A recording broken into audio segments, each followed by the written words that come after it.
Good morning, friends. So today I'm going to show you how the backup cameras work. Check it out.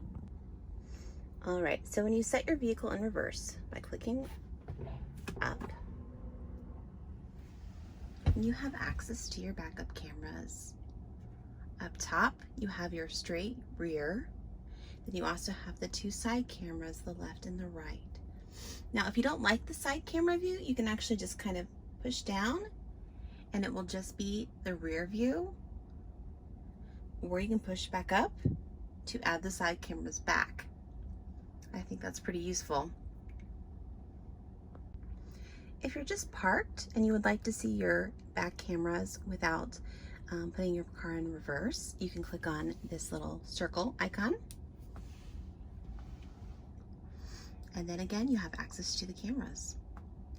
If you would like, you can actually drive with the reverse cameras on, or you can look behind you anytime you're driving, like when we have bikes and have the bike rack going, we often check behind to make sure everything, looks okay.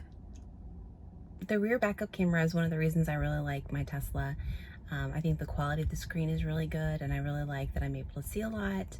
I like the side camera visibility, so we're really happy with the cameras. I hope you are too, and I hope you learned a little bit about how to use them. Take care, have a good day, bye.